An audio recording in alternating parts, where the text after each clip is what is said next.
Video பார்த்துட்டு இருக்கும் எல்லாருக்கும் முதல்ல வணக்கம். இந்த வீடியோ நம்ம டிஸ்கஸ் பண்ண போகிறோம்னு பார்த்தீங்கன்னா, நம்ம தாவேக தலைவர், தமிழக வருங்கால முதல்வர் நம்ம ஜோசப் விஜய் அவர்கள் எப்போ வந்து பதவி ஏற்கிறாங்கன்னு சொல்லிட்டு இப்போ வந்து ஒரு கிளியரான ஒரு அப்டேட் கிடச்சிருச்சு. அது மட்டும் இல்லாமல் இவங்க எப்படி அந்த மெஜாரிட்டி அந்த நம்பரான 118 வந்து அச்சீவ் பண்ண போகிறாங்கன்னு சொல்லிட்டு இந்த வீடியோ நம்ம டீட்டெயிலாக டிஸ்கஸ் பண்ண போகிறோம். அதுக்கு மேலே நீங்கள் இந்த சேனல் புதுசாக தான் இந்த சேனல் சப்ஸ்கிரைப் பண்ணி பெல் ஐக்கனோட கிளிக் பண்ணி வச்சுக்கோங்க. வாங்க நம்ம வீடியோக்குள்ளே போகலாம். நம்ம தமிழக சட்டசபை தேர்தல் வந்து நடந்து முடிஞ்சிருந்துச்சு. இதில் வந்து நம்ம தாவேகா வந்து ஒரு மாபெரும் சக்தியாக வந்து உருவெடுத்து 108 தொகுதியில் வந்து ஜெயிச்சிருக்காங்க.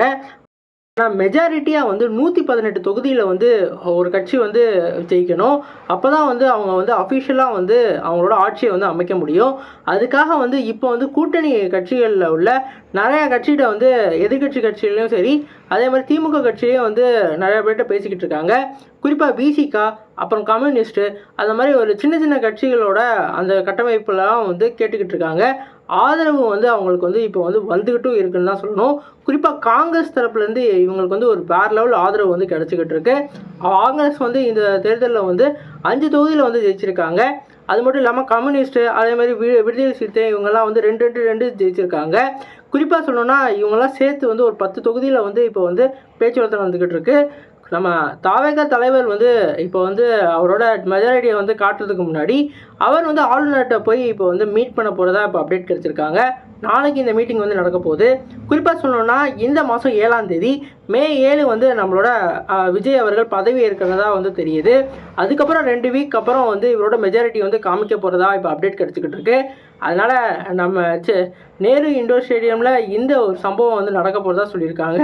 நேரு இண்டோர் ஸ்டேடியமில் நிறைய ஆடியன்ஸ் நம்ம பார்த்துருப்போம்.